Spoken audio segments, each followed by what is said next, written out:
여러분 2022년도요 3분의 2가 가고 어느덧 9월에 접어들었습니다. 추수의 계절이 시작되는 달입니다. 내가 원하지 않던 시간은 흘러가고 우리는 세상의 끝을 맞아야만 합니다. 성경을 보면 하나님은 농부이시라, 농사를 짓고 계시고 또 그분은 부모님이시라, 그의 자녀들을 키우고 계시다고 하셨습니다. 그래서 오늘 이 9월의 첫 주에는 과연 나의 삶이 하나님이 원하시는 방향으로 또 그만큼 잘 가고 있는지 점검하는 주일로 오늘 보내려고 합니다. 뭔가를 점검하려면 기준이 있어야 되죠. 우리의 삶의 기준은 물론 예수 그리스도이십니다. 그러나 예수 그리스도는 하나님이시기 때문에 우리는 사람으로 기준을 삼는 것이 더 친숙하니까 오늘은 사람을 기준 삼아서 내가 잘 열매 맺어가고 있는지 잘 자라고 있는지를 점검을 하려고 합니다. 기준이 신약에서는 누가 될까요? 대놓고 너희는 나를 본받으라 하신 분이 있죠. 바울이시고요. 구약에서는 다윗이 됩니다. 그래서 오늘은 우리가 구약부터 시작하니까 다윗을 기준 삼아서 우리의 삶을 보려고 합니다. 다윗은 아주 중요한 인물이죠. 우리 다 알다시피 신약이 시작되는 마태복음 1장 1절에 예수님을 소개할 때 어떻게 소개합니까? 아브라함과 누구의 자손이죠? 다윗의 자손. 아브라함과 다윗의 자손 예수 그리스도라. 그런가 하면은 성경의 맨 끝이 되는 계시록 22장에 가서도요, 예수님께서는 그 외에 많은 41대나 되는 그런 선조들 가운데서도 한 사람을 뽑아서 나는 누구의 뿌리다 라고 이야기하냐면 나는 다윗의 뿌리다. 이렇게 자기의 조상 대표 한 사람을 다윗을 이렇게 뽑습니다. 자, 그래서 이 다윗은요, 그냥 우리가 역사적으로 봐도 이스라엘 전체의 42명의 왕들 가운데서도 최고의 성왕, 가장 훌륭한 왕이었어요. 그런데 이 다윗에게 가장 중요한 것, 가장 우리가 지금도 살펴봐야 되는 가장 중요한 것은 다윗은 하나님께서 영원한 왕이 될 것이다 라는 것을 약속해 주셨기 때문입니다. 여러분 이제 어려워지죠? 왕인 것은 알겠는데 영원한 왕이 뭐죠? 영원한 왕. 영원한 왕이 될 것이다 라고 하는 말씀을 해주셨어요. 자, 영원한 왕, 우리가 알다시피 이거는 어떤 상태죠? 새 예루살렘 성에 들어가는 상태요. 또 예수 그리스도의 신부가 되는 상태입니다. 여러분 이 상태가 되면 너를 영원한 왕으로 만들어주겠다 라고 하는 이 상태가 되면은 오늘 우리 사무엘하 7장의 맨 끝에 보니까요, 주의 종 다윗을 얘기하는 거예요. 주의 종의 집이 영원히 복을 받게 하옵소서, 이렇게 끝나는 것입니다. 우리 가문의 최고의 복, 가문의 복, 내가 우리 집안과 가문을 위해서 할 수 있는 최고의 일이 뭐냐면은 바로 다윗과 같은 위치에 올라가는 것입니다. 영원한 왕을 내가 이렇게 만들어 놓는 것이 우리 집안의 최고의 복이 되는 것입니다. 최고의 가문이죠. 어떻게 되느냐, 그럼 그것이 어떻게 되느냐, 어떻게 다윗이 영원한 왕이 되었지요? 다윗이 영원한 왕이 될 수 있었던 것은 한마디로 하면 오늘 사무엘상의 4에서 읽은 것처럼 하나님께서 다윗 안에 하나님의 집을 지으시는 것입니다. 내가 내 안에 하나님을 위하여 집을 짓겠다, 이렇게 씁니다. 자, 그냥 여호와가 너를 위하여 집을 짓는다 이렇게 말을 들으면 우리가 그냥 읽을 때는 여호와가 나를 위하여 집을 짓는다. 그럼 우리가 집을 생각하니까 무슨 타운하우스, 무슨 아파트먼트 이거를 생각하는데요. 이때 이렇게 얘기했을 때 다윗은 금방 그것을 반응을 했을 때 아닙니다. 저는 이미 백향목 궁궐에서 살고 있는데요. 무슨 하나님께서 나를 위해서 무슨 또 집을 지어주신다고 하지? 이미 백향목 궁궐에서 살고 있는데, 그러니까 그것이 아니고 네 안에 하나님께서 집을 짓는다는 것입니다. 자, 그러니까 이것이 영적인 말씀이로구나 라고 하는 것을 알아두시고, 자, 이것도 지금도 똑같이 하나님은 우리에게 집을 지으시려고 한다는 것을 잊지 마시기 바랍니다. 우리가 지금 집을 짓고 있어요? 안 짓고 있어요? 하나님께서 우리 안에 집을 짓고 계시게 안 짓고 계시게? 짓기를 이미 시작하셨습니다. 주춧돌이 놓아졌어요. 주춧돌. 그 주춧돌은 바로 예수 그리스도가 주춧돌이죠. 그래서 하나님께서는 지금 이 건축을 시작을 하셨습니다. 여러분. 이것이 우리가 이 땅을 떠나기 전에 완공돼야 돼요. 여러분. 완공. 자, 그러면은 이제 하나님께서 내 안에다가 집을 지으시는데, 이 집을 다 지어야 되는데, 이 집을 지을 때 우리가 가장 중요한 건, 이제 대쪽에서도 알았습니다. 하나님께서 내 안에 집을 지으신다. 오케이, 집을 지으시는 거야. 성전을 지으신단 말입니다. 성전을 지으시려고 할 때 내가 가장 신경 써야 될 것은 뭐냐? 다윗이 오늘 이 집이 지어진 분인데요. 다윗을 향하여서 하나님은 별명을 하나 주셨어요. 다윗에게. 다윗은 하나님의 마음에 합한 사람이다. 이렇게 별명을 주셨거든요. 마음, 하나님의 마음에 합한 사람. 우리가 가장 신경 써야 될 것은 뭐냐면, 지금 어디에 신경 써야 되냐면 하나님의 마음이에요. 하나님의 마음. 하나님이 나에 대해서 어떤 마음을 가지고 있느냐, 이 하나님의 마음을 가장 신경을 써야 이 집을 지어줄 수 있어요. 건축주의 마음에 우리가 비유를 맞춰야 되는 것입니다. 여러분, 이 다윗왕 바로 전에 왕이 있었지요. 일대왕, 이스라엘의 일대왕 누구죠? 사울왕이죠. 사울왕은요, 하나님의 마음에 신경을 끄고 사신 분이에요. 하나님이 나를 어떻게 생각하실까? 이게 하나님 마음에 신경을 끄고 살다가 무슨 일을 당했냐면은, 하나님께서 다윗을 왕 삼은 것을 후회하셨다고 했어요. 나에게 성령 준 것을 후회하셨어. 나를 목사 삼은 것을 후회하셨어. 여러분, 이렇게 되면 어떡하죠? 그래서 후회하셨다. 그 말은 뭡니까? 버린 거예요. 버려. 하나님께 버림을 받았어요. 그랬더니 나라도 망하고 환경도 다 무너지고 자식과 함께 본인도 자살로 끝났습니다. 이건 실제 역사예요. 그래서 사울왕이 왕이었지만 버림받았습니다, 여러분. 자, 그래서 우리는 하나님의 마음에 내가 어떨까 하는 것을 늘 신경 써야 된다는 것입니다. 누가 지금 나를 키우고 있고 누가 나에게 지금 하나님의 성전을 키워가고 있는가? 하나님이세요. 그것을 잊지 마시기 바랍니다. 자, 그럼 이제 다윗은 여기 집이 지어진 분이거든요. 다윗이 그 안에 하나님의 집을 지으셨어. 완공을 하셨단 말입니다. 자, 그러면 이 다윗이 우리하고 똑같은 여호와 하나님을 섬기신 분인데, 다윗 신앙의 세 가지를 우리가 반드시 알고 이것을 우리가 받아들여야 돼요. 똑같이 나도 이 신앙을 받아들여야지 우리 속에 이 집이 지어지는 것입니다. 다윗 신앙의 세 가지는요, 첫 번째가 하나님의 주권을 인정하는 신앙이에요. 두 번째는 십자가예요. 십자가. 그리고 세 번째가 성전을 짓는 것입니다, 여러분.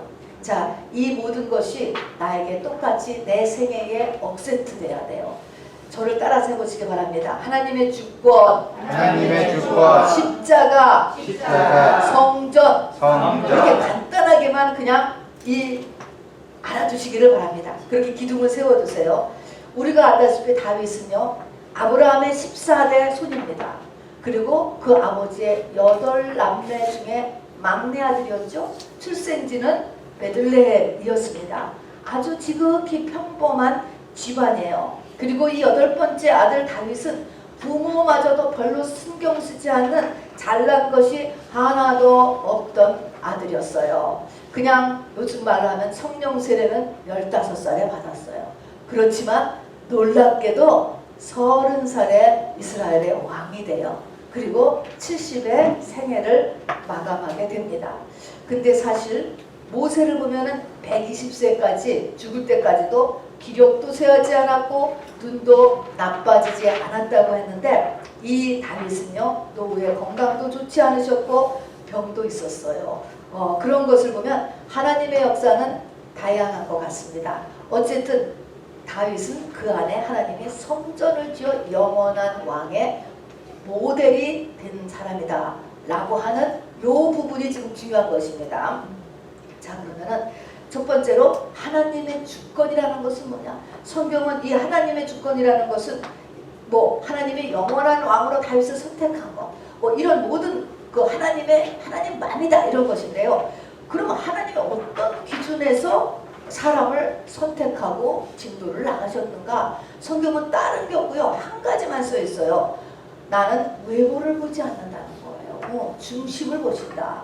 외모라는 것은 뭐예요? 겉사람이죠. 그 사람의 학력이라든가 지위라든가 돈이라든가 세상의 조건, 이것을 따라서 하나님을 하지 않으신다. 요거 하나만을 성경은 말씀하고 있습니다. 여러분 그건 알았죠? 자, 두 번째는 십자가요. 십자가는 두말할 것 없이 고난이잖아요. 광야 삶이에요. 그 삶에 십자가가 씌워지는 거예요, 여러분.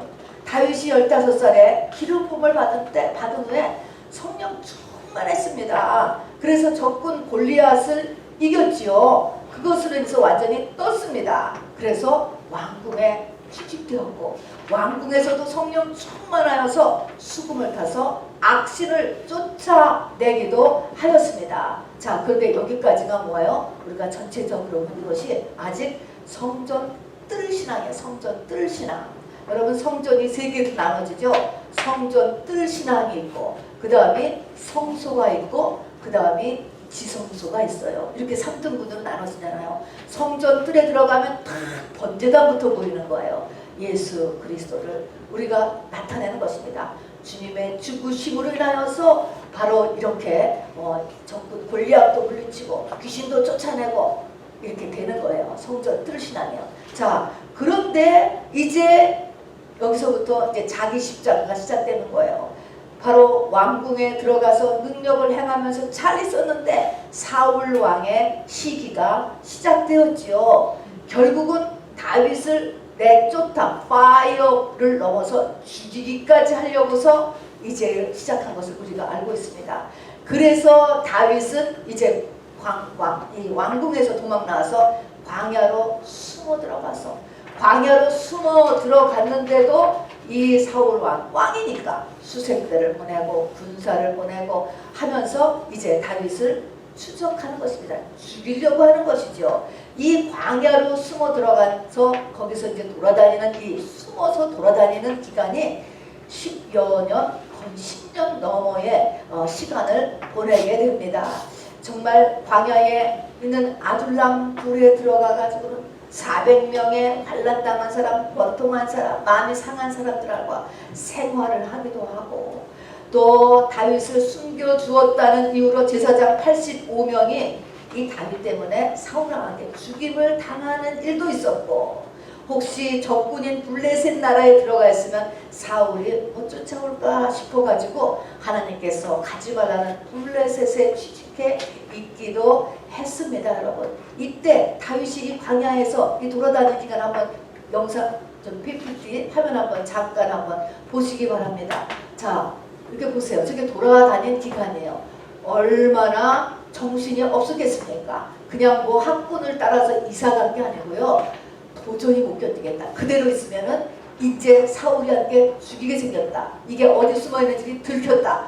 그랬기 때문에 불이 나게 도망간 지역 저게 저렇게 돌아다녔습니다. 10년을 저희 15번 정도가 될 거예요. 이렇게 돌아다니면서 세월을 보냈습니다. 자, 여기에 뭐 이렇게 돌아다니면서 별별 일이 다 있었고요. 이렇게 돌아다니는 가운데서 우리 오늘 찬양을 부른 내가 만민 중에서 그 10편 57편도요. 저렇게 돌아다니는 이 과정에서도 이렇게 시를 썼다라고 하는 시간이 기도지요. 놀라운 것이죠. 어쨌든 저렇게 돌아다녔습니다. 자, 그런데 이 고난 기간에서 이제 저 광야를 헤매는 기간이 끝났죠. 어떤 때 끝났느냐?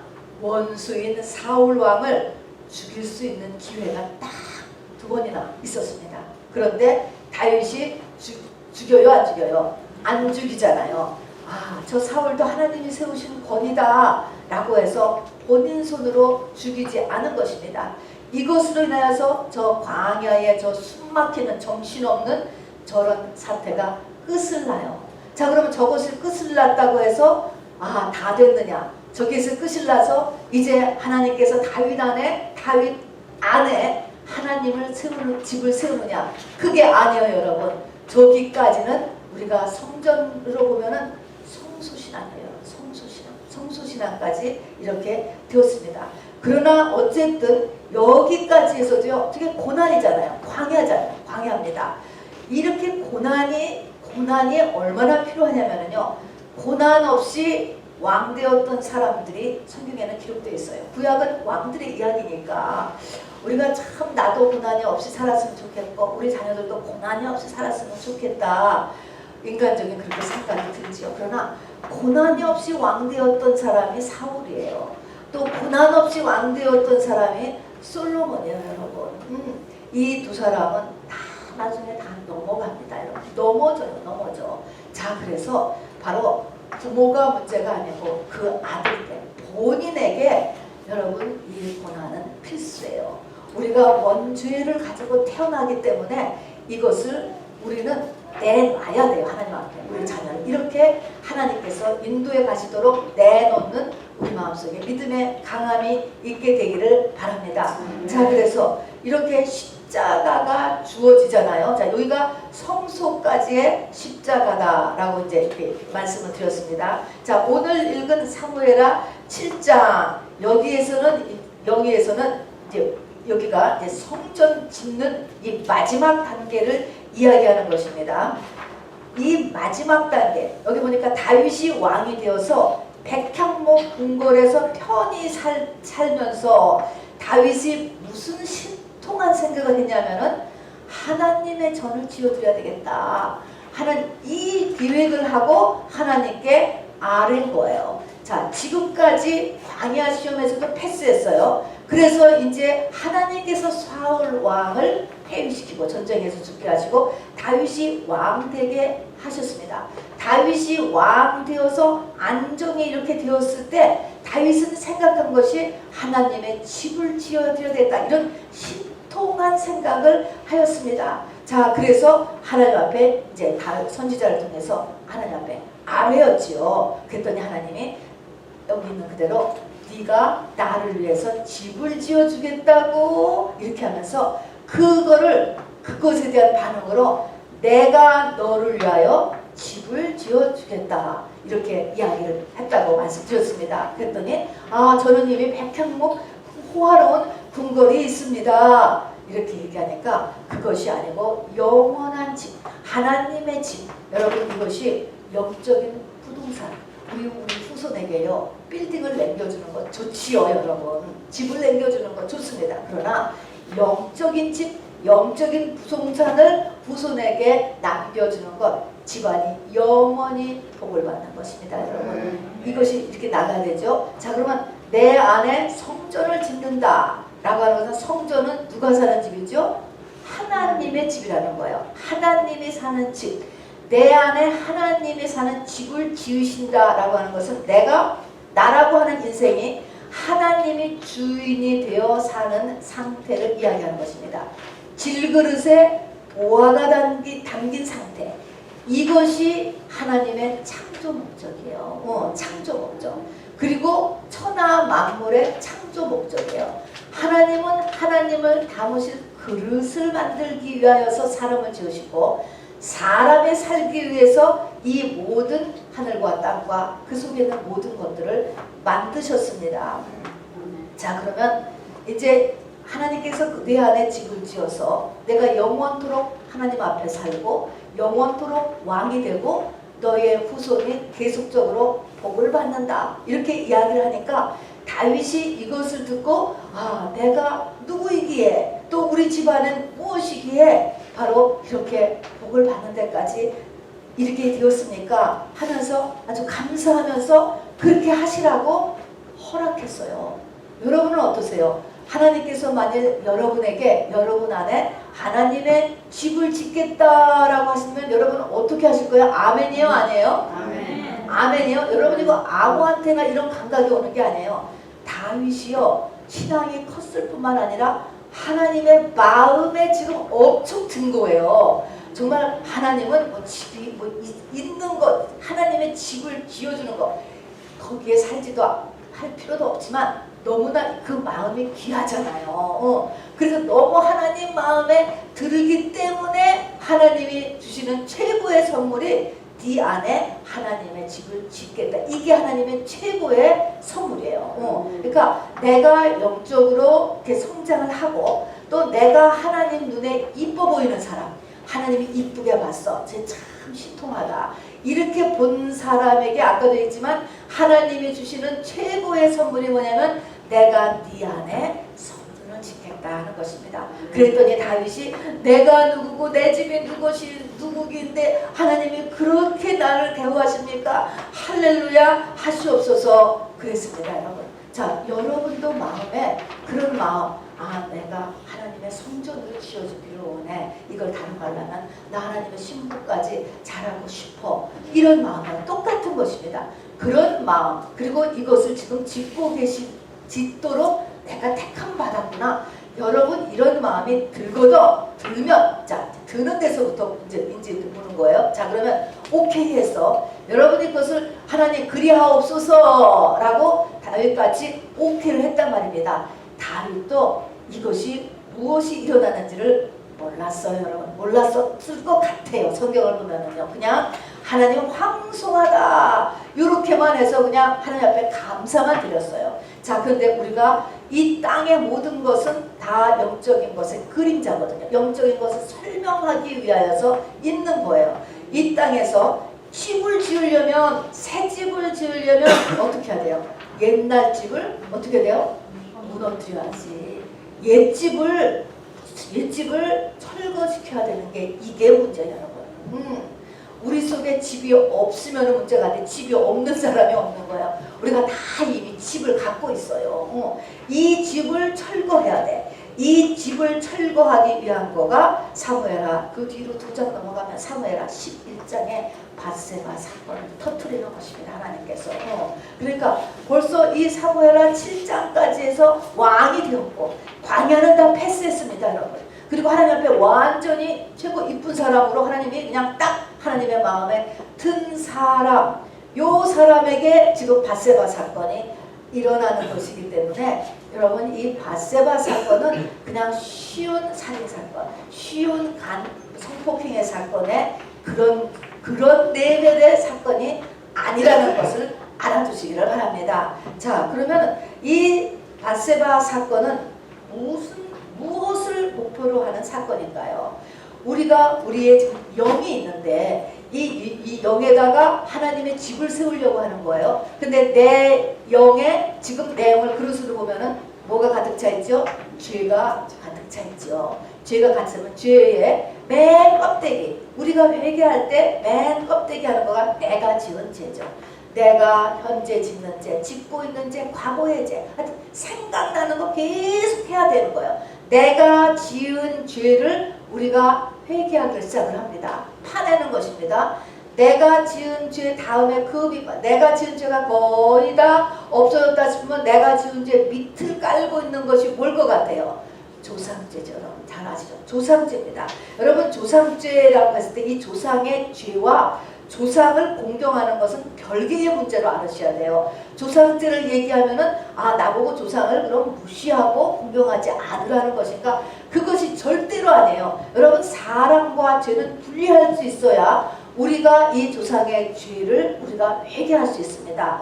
이것을 같이 보면 안 돼요. 죄는 죄고 그 사람은 몰랐기 때문에 그 죄를 짓는 거기 때문에 그래도 죄는 죄인 거예요. 그래서 죄를 그 사람의 인격하고 분리할 수 있으셔야만 합니다. 자, 그래서 조상죄를 우리가 그 다음에 털어야지 됩니다.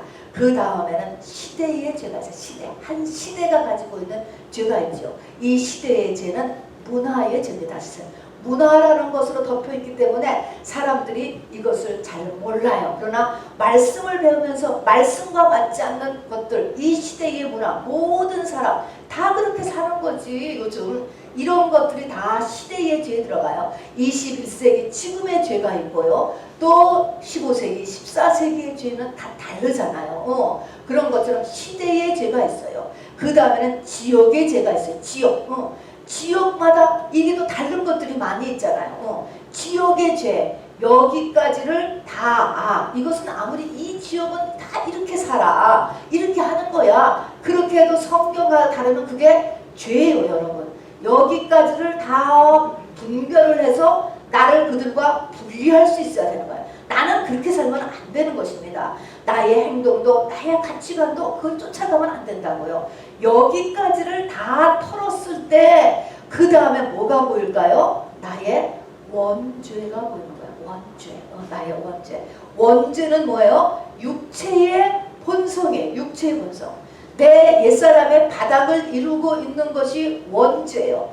우리가 마태복음 15장에서 날마다 기도하는 마음에서 나오는 죄는 가나안 7 족속과 같죠. 악살가는 도고의 악한 생각과 살인과 가는과 음란과 도적질과 바로 시기, 그런 그 죄, 이게 우리가 원죄가 맨 밑에 깔려 있는데 이것을 다 알지요. 아는 거하고 이것이 내 속에서 이 7가지가 정말 다 올라오고 있네. 나의 맨 밑바닥은 이 7가지네. 나는 여기하고 상관없는 줄 알았는데 이 7가지가 결국은 나네.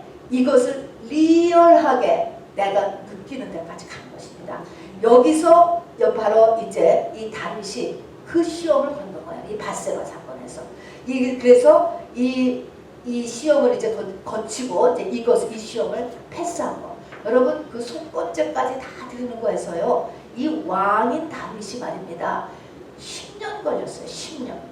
우리는 벌써 장성한 나이만 들어도 회개 그럼 벌써 나하고는 상관없는 줄 알고 직분이 있으면 벌써 상관없는 줄 알지만 여러분 이 다윗은요. 왕인 사람이 이것을 처음에 그것을 죄라고 생각 안 했어요. 처음에. 그러나 그것을 죄라고 지적을 받고 나서부터 이제 그 죄를 털기 위해서 하나님 앞에 붙잡고 들어갔을 때 죄라고 생각지도 않고 잊어버렸던 것들이 침상을 적실 만큼 바로 눈물을 흘리면서 회개했다라고 하는 것이기 때문에 죄라는 것은 하나님이 비춰주는 만큼 그렇게 해서 이제 그것을 털게 되고 자기의 이 속의 원죄를 보게 되었죠. 그래서 시편 51편에 보면은 내가 못해서 죄 중에 잉태하였나이다.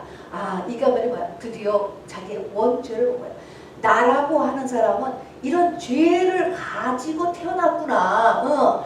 마치 뱃속에서부터 장애가 돼서 태어난 아이하고 똑같이 나는 뱃속에서부터 이런 학살가는 도구애로 만들어져 가지고 내가 태어난 자로구나.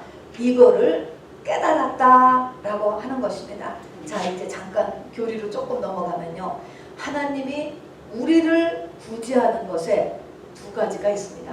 2가지 구제책이 있어요. 그래서 로마서 8장까지가 교리인데요. 로마서 8장까지를 보면은 2군데로 나눠져 있어요. 하나는 뭐냐면 피예요. 피. 또 하나는 십자가입니다. 여러분. 피와 십자가를 가지고 우리를 구원하는 것입니다. 피는 우리의 모든 죄를 덮어요. 다 덮을 수 있어요.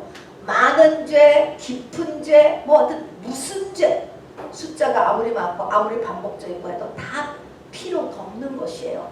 그런데 십자가는 왜 필요하지? 이 십자가는요, 나의 원죄를 덮는 거예요.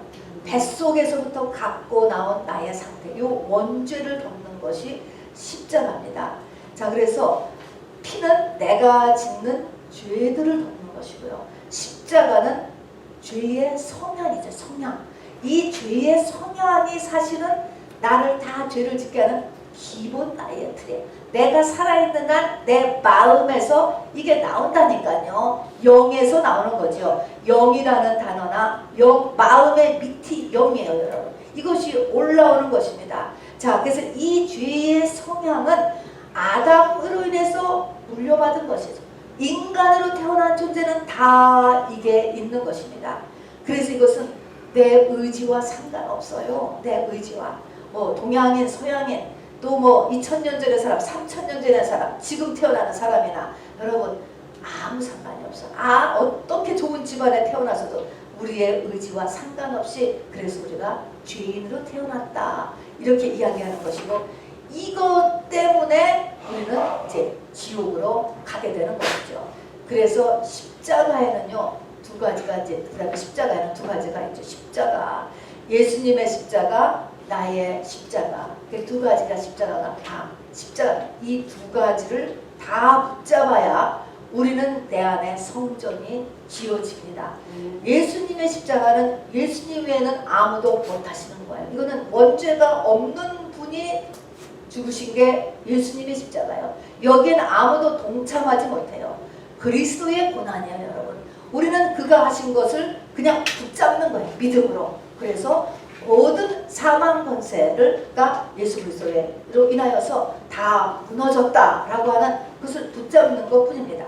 그런데 여기에 그리스도의 남은 고난이 있다. 성경은 이렇게 얘기하는 거예요. 그리고 그것을 너의 육체에 채우라. 이게 뭐예요? 이게 바로 자기 십자가를 지는 거예요. 자, 이 자기 십자가를 지는 것도 그리스도의 남은 고난. 예수 그리스도가 십자가를 졌지만 그리스도의 내가 내 십자가를 지고 똑같이 죽는 것도 똑같이 그것도 예수님이 십자가를 지신 파이널 목적이기도 하기 때문에 이거를 그리스도의 고난이라고 똑같이 얘기하는 것입니다. 그래서 우리는 예수 십자가를 꽉 붙잡고 이 땅을 살아야 돼. 이거 절대로 놓으면 안 돼요, 여러분. 예수님이 돌아가실 때 성전에 휘장이 찢어지고 땅이 터지고 바위가 열리고 작은 무덤이 막 열렸다. 이것이 모든 사망 권세 그리고 성소와 지성소를 막는 휘장이 끊어 이 모든 것 다 해결한 거예요. 그래서 이 예수 십자가 꼭 붙잡고 살아야 돼요. 그럼에도 불구하고 또 하나가 있다니까요. 이 자기 십자가. 이거는 예수 십자가를 꼭 붙잡고 자기 십자가로 나의 겉사람이라고도 하고 옛사람이라고 하는 이것이 죽는 것이에요. 그런데 이 자기 십자가에서 죽는 이 고통이 여러분 예수님이 죽으신 고통과 똑같다라고 하는 것입니다. 이 자기 십자가를 여러분 결코 쉽게 보시면 안 되는 거예요. 단지 견디게 해주시는 겁니다. 주님이 먼저 그렇게 죽으셨기 때문에 나를 견디게 해주는 것이지 이것은 똑같은 거죠. 왜냐하면 다윗은요 예수님보다 1000년 전분이에요. 지금부터 거의 3000년 전분이에요. 그렇게 보면은 영계는요 시간이 아무 의미가 없어요, 여러분. 우리가 이 땅을 떠나면 마치 그냥 100년 전 돌아가신 분, 10년 전 돌아가신 분, 3000년 전 돌아가신 분도 다 현재로 똑같이 만나는 거하고 똑같습니다. 시편 22편은 다윗의 시라고 써있어요. 다윗이 쓴 거예요. 예수님이 오시기 1000년 전에 다윗이 고난 받으면서 쓴 시예요, 여러분. 이 다윗의 이 시편 22편에 보면은 이 시는 아마도 이렇게 이 밧세바 사건 이후에 이 고통을 쓰셨을 것 같아요. 왜냐하면 그 이유가 자기의 겉사람이 죽는 원죄로 들어가게 하는 시니까 말입니다. 시편 22편을 읽어보면요. 제가 한 부분만 읽어볼까요? 하나님이여 하나님이여 어찌 나를 버리셨나이까? 나를 멀리하며 돕지 아니하시오며 왜 내 신음소리를 듣지 아니하시나이까? 내가 낮에도 부르짖고 밤에도 잠잠하지 아니하오나 응답하지 아니하시나이까? 하나님의 응답이 없어요. 우리가 하나님의 임재만 느껴져도 우리는 견디잖아요. 근데 하나님의 응답이 없는 거예요, 여러분. 이게 마지막 고통인 것입니다. 나는 벌레요 사람이 아닌 것 같다. 사람의 비방거리요 사람의 조롱거리이다. 이니다. 나는 물같이 쏟아졌으며 내 모든 뼈는 어그러졌으며 내 힘이 말라 질그릇 조각 같고 내 혀가 입천장에 붙었나이다. 주께서 나를 죽음의 진토 속에 두셨나이다. 여러분 이 상태를 보면요 예수님이 십자가상에서 돌아가시면서 일어난 거하고 똑같아요. 어쩌면 그거를 뭐 미리 보고 썼는가? 그게 아니고요. 이게 다윗이 고통 가운데 쓴 거예요. 그래서 똑같아요. 여러분 이런 고통이 우리에게도 없다라는 거예요, 여러분. 이것이 이런 때가 지나간다라고 하는 것을 알아두셔야 돼요. 그러나 이것을 지나갔기에 시편 22편 다음에 시편 23편이 있는 거예요. 23편. 여호와는 나의 목자시니 내게 부족함이 없으리다가 나오는 거예요. 내 잔이 넘치다가 나오는 거예요. 이것을 통과해야 우리의 눈이 열려요. 엄밀히 말하면 여기까지 가지 못하면 그리스도 속에 있는 모든 보화를 아직 못 보는 거예요. 여기까지 가지 못하고 교회 다녀야 소용없어. 정말 소용없는 것이 느껴지는 게 너무 인정이 됩니다. 그렇습니다, 여러분.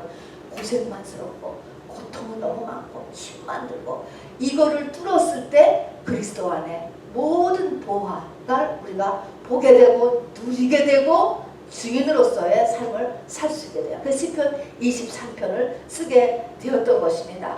자, 그래서 이렇게 이제 이런 자기 십자가에서 죽는 고통이 일어난다. 자, 그러면은 다윗은 세 가지의 신앙 모습. 여러분 뭐죠? 첫 번째가 절대 주권이라는 거. 절대 주권. 하나님의 주권. 여러분 이것은 세상의 뭐를 성취해야 되는 게 아니에요, 여러분. 이거하고 상관없는 얘기라는 것입니다. 세상 거 성취하는 게 아니라는 거예요. 두 번째는 십자가가 내 삶에 기록진다. 세 번째는 성전을 짓는다. 하나님께서 이걸 십자가를 잘하는 사람 안에 하나님께서 성전을 지으려고 한다라고 하는 것입니다. 여러분 이 세 가지를 그러니까 다윗이 이것을 다 패스하신 거예요. 그래서 성전이 지어짐으로 인하여서 지성소를 들어갔죠. 그래서 성전뜬 신앙 지나고 성소 신앙 지나고 지성소 신앙까지를 들어가고 지성소가 있어야지 성전이 되는 거지. 법궤가 있어야지 하나님이 계신 거지. 법궤가 없으면요 성전이 아닌 거예요. 엄밀히 말하면 하나님을 상징하는 게 법궤인데요. 그러니까 그 앞에까지만 그냥 했다라고 하면은 엄밀히 말하면 아직 하나님의 성전이 아닌 것이죠. 자, 그럼 이제 끝으로 말입니다. 이 세 가지를 내 삶 가운데 가기 위해서는 저절로 쑥 가지는 게 아니에요. 우리는 이미 내 속에 나라고 하는 집이 지어져 있다고 그랬잖아요. 이것을 바로 옛사람, 겉사람이라고 이야기하고 육신의 소욕이라고 이야기하는 거예요. 육신의 소욕과 성령의 소욕의 싸움이 있습니다, 여러분. 내 옛사람과 그리고 새사람, 겉사람과 속사람 다 같은 편인데요. 이 두 개의 싸움이 있고 갈등이 있다는 것을 잊어버리시면 안 됩니다. 이거를 이겨나가야 되는 거세요. 이것을 이겨야 된다는 것입니다. 이것 때문에 우리가 중보기도도 필요한 것이에요. 자, 그래서 다윗의 얘기를 하면 항상 나오는 것이 그 전왕이 누구죠? 사울왕이 나오잖아요. 그래서 우리 여러분 사울과 다윗의 차이점, 사울과 다윗을 늘 비교하는 얘기를 여러분 많이 듣고 말씀을 들었을 것입니다. 이 사울은 무엇을 상징할까? 사울이 봐요. 나의 겉사람을 상징해요. 나의 옛사람을 상징해요.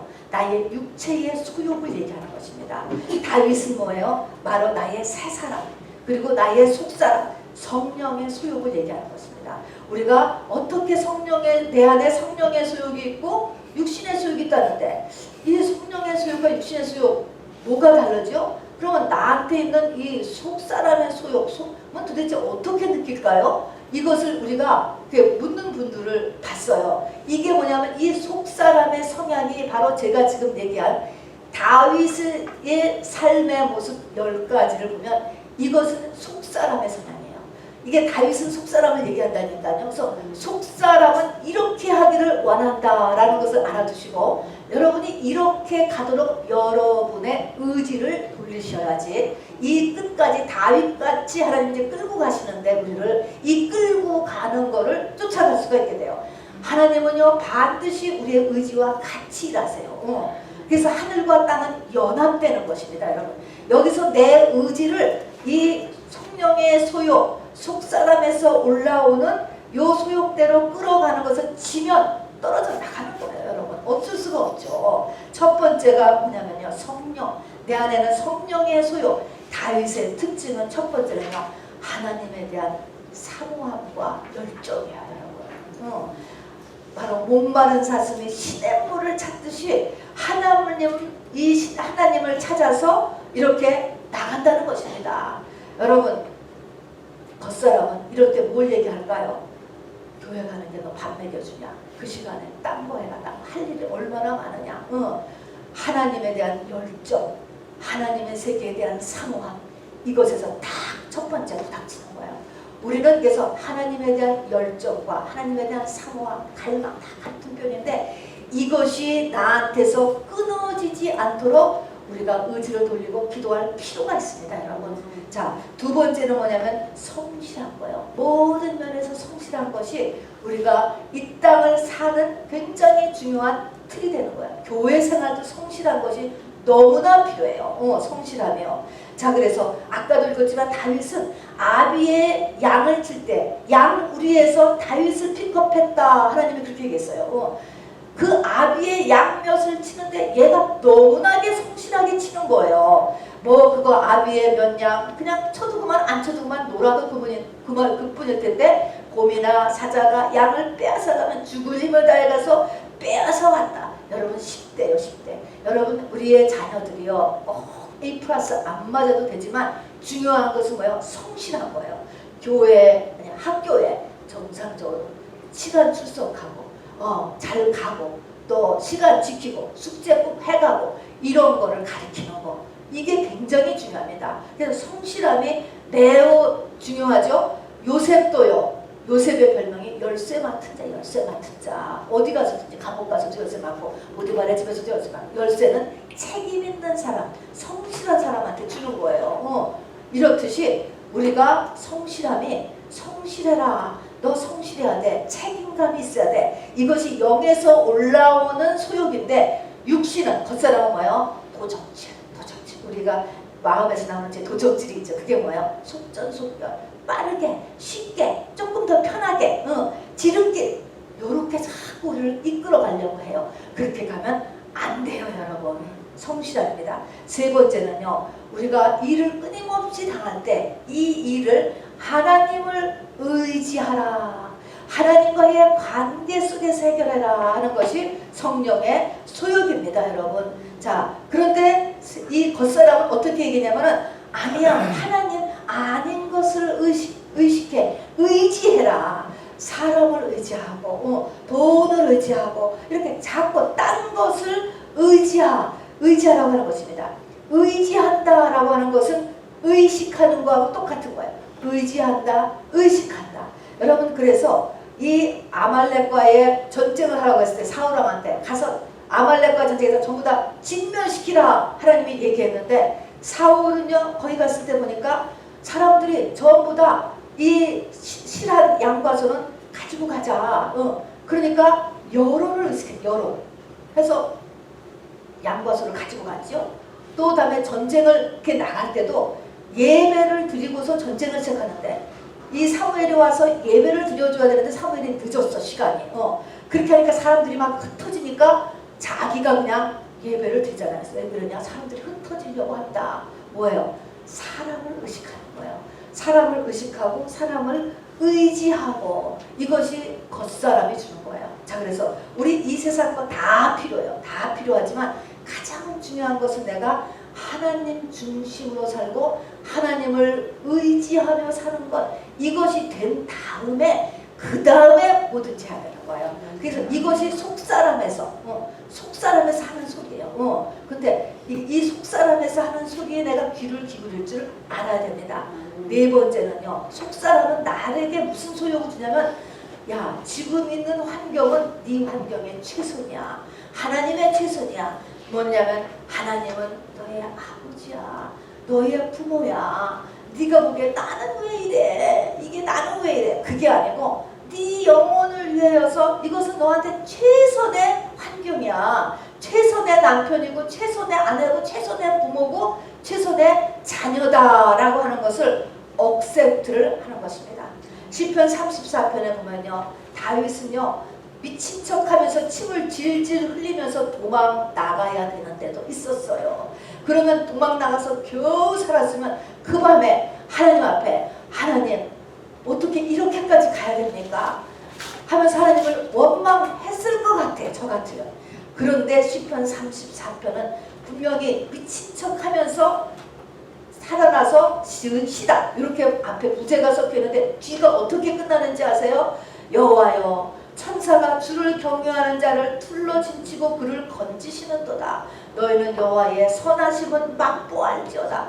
그에게 피하는 자는 복이 있도다. 성도들아 여호와를 경외하라. 그를 경외하는 자에게는 부족함이 없도다. 젊은 사자는 궁핍하여 줄지라도 여호와를 찾는 자는 모든 좋은 곳에 부족함이 없으리로다.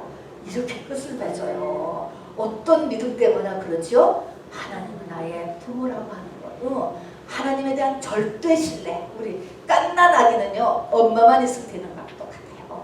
이런 하나님에 대한 절대 신뢰가 내 속에서 이렇게 올라와요. 마귀는 겉사람은 뭐예요? 원망을 금방 일으키죠. 남 탓을 금방 일으키죠. 자, 다섯 번째는 이렇게 살기 위한 또한 중요한 팩터가 뭐냐면 다윗은 토설기도를 했다는 거예요. 우리에게 반드시 토설기도가 필요해요. 토설기도면 토하는 기도예요. 내 속에 있는 모든 화난 거, 분한 거, 막 눌리는 거, 상처되는 거 이런 것들을 하나님 앞에 시원할 때까지 다 터놓지 않으면 바로 내가 병들거나 남을 병들게 하거나 부정적인 말, 독한 말 이런 것들을 쏘아 붓게 되어 있습니다. 여러분. 속에 있는 것이 나오니까 말로써 아니면 내 속에 있는 독 때문에 내가 병들어요. 여러분. 자, 그래서 내 속에 있는 것들을 사람한테 얘기하는 게 아니고 하나님 앞에 나와서 기도해야 돼. 우리가 그래서 찬양을 크게 틀어놓고 기도할 때 여러분 내 속에 있는 걸 그대로 얘기하는 거예요. 자, 시편 109편 다윗의 시는요 어떻게 기도했죠? 하나님 그의 연수를 짧게 하시며 일찍 좀 죽어버리게 해주세요. 그런 거예요. 그의 직분을 타인이 빼앗게 하시며 그의 자식은 고아가 되고 그의 아내는 과부가 되게 하시고 그의 자녀들은 거지가 되게 하시고 저로 그들은 황폐한 집을 떠나 빌어먹게 하소서. 고리대금업자가 그의 소를 다 뺏게 하시고 낯선 사람이 그의 소를 다 탈취케 하시고 그의 후손이 끊어지게 하셔서 후대에 그의 이름이 없어지게 하시고 하나님 그들의 조상의 죄악을 기억하여 주시고 그의 어머니의 죄를 용서하지 말으시옵소서. 이런 저주를 막 퍼부어요. 그러나 이것은 누구한테 하는 거예요? 하나님 앞에 하는 거예요. 하나님은 이대로 하는 것이 아니고요. 하나님은 이것을 들어서 하나님의 그 수준에서 다 해결하시고 문제는 뭐예요? 이 다윗의 마음이 시원해진다는 거. 우리가 잘못 먹은 거 토해야 살잖아요. 이 토가 득 빠지면 뭐예요? 채기가 나왔다고 그랬잖아요. 평생의 병이 되는 거하고 똑같습니다. 그래서 기도할 때 그 무엇보다도 내 속에 있는 속상한 것을 다 하나님 앞에 얘기하세요. 하나님 앞에 대상은 교회 와서 얘기하세요. 집에서 해도 좋아요. 하나님 앞에 찬송하고 성경 펴놓고 그리고 아무도 없을 때 이렇게 토설 기도를 할 수 있었다는 것입니다. 자, 그 다음에 이 다윗은요 하나님을 체험했어요. 체험해서 하나님이 어떤 하나님인가 나의 하나님을 만들었어요. 여러분이 믿는 하나님은 도대체 어떤 하나님이야? 라고 누가 여러분에게 묻는다면은 이것은 여러분의 체험에서 나와야 돼요. 배워서 하는 게 아니고 이게 체험에서. 자, 그래서 이 다윗은요 어떻게 하나님을 얘기했느냐? 하나님은 나의 반석이고 나의 요새고 모든 위험에서 나를 건지시는 자시고 나의 방패고 나의 피할 바위고 피난처고 그리고 모든 폭력에서 나를 구원하시는 나의 하나님, 나의 하나님을 만들어 갔다는 것입니다. 아브라함과 이삭의 야곱의 하나님에서 그친 게 아니고 내 하나님, 내가 믿는 신은 어떤 신이야? 이거 만들어야 된다고 도대체 이걸 만들었다는 것입니다. 자, 그 다음에 일곱 번째, 세 가지만 더 하면 돼요, 여러분. 조금만 더 긴장하시면 됩니다. 일곱 번째는 뭐냐면요, 이 다윗은요 항상 하나님 앞에서 산다. 호랑대어라고 하죠. 이렇게 삶을 살았어요. 하나님 앞에서 산다는 것은 늘 하나님의 기뻐하시는 쪽, 하나님이 늘 날 보고 계셔. 하나님은 내가 어떻게 하길 기뻐하실까? 그쪽을 늘 선택했다는 것입니다.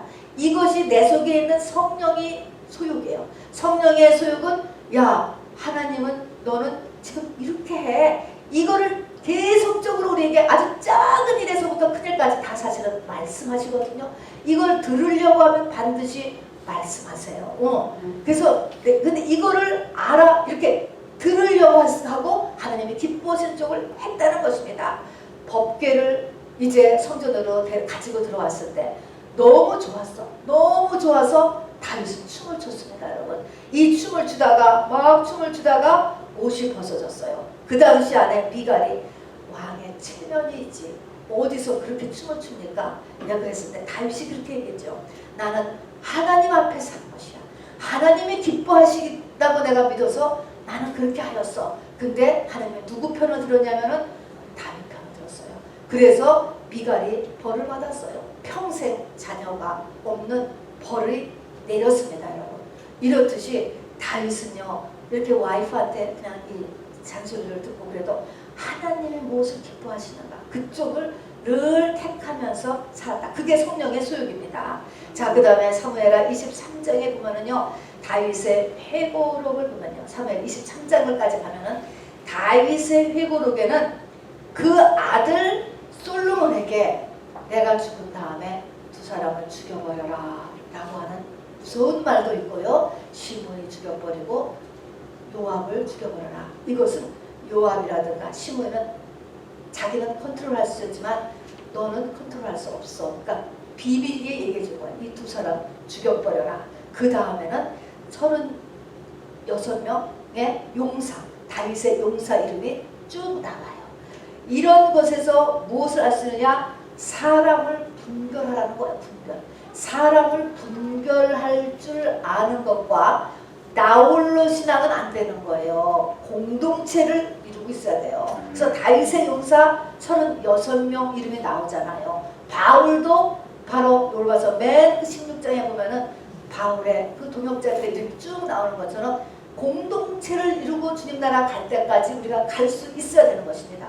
사람 분별도 얼마나 중요한지 몰라요. 모든 사람 다 웰컴이 아니에요, 여러분. 그래서 시편 1편은 뭡니까? 시편 1편은 사람 분별을 할 수 있어야 복 받는다예요. 그래서 시편 1편에 복 있는 사람, 악인의 꾀, 죄인의 길, 오만한 자리, 사람을 분별하고 간격, 사람마다의 간격을 둘 줄 아는 사람이 복을 받게 된다.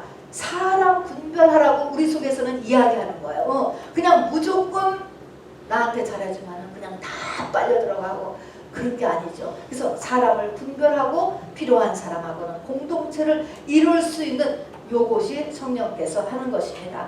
자, 그리고 이제 9번째 가면은 바로 하나님의 말씀, 하나님의 오더를 내 마음대로 타협하고 재조정하는 것이 아니에요. 온전한 순종, 말씀에 대한 온전한 순종을 하려야 돼. 자, 순종이 제사보다 낫고 하나님의 말씀을 듣는 것이 수양의 기름보다 낫고 그렇지 않은 것은 사신 우상에게 절하는 것과 같다. 이것이 사울에게 한 말이었어요. 사울도요, 하나님을 믿는 사람이잖아요. 베냐민 지파의 왕이에요. 근데 뭐야? 항상 하나님의 말씀을 자기 식으로 재조정을 하네 이게. 여기 그래서 하나님 앞에 이렇게 혼나고 이것 때문에 버림을 받는 거예요. 말씀이 그러면은 그렇게 그냥 받아들이지 그걸 재조정하지 않았다. 이것이 성령의 소욕입니다. 그리고 마지막에 가장 중요한 것이 가장 중요한 것이 다윗은 회개의 사람이에요. 이 모든 것에서 우리가 다 부족하잖아요. 다 실수하잖아요. 그리고 그럴 때 하나님께서 꼭 회개할 것을 가르쳐 주셨을 때 바로 이것을 하나님 앞에 금방 회개하려고 하고 또 회개하려고 하고 거기에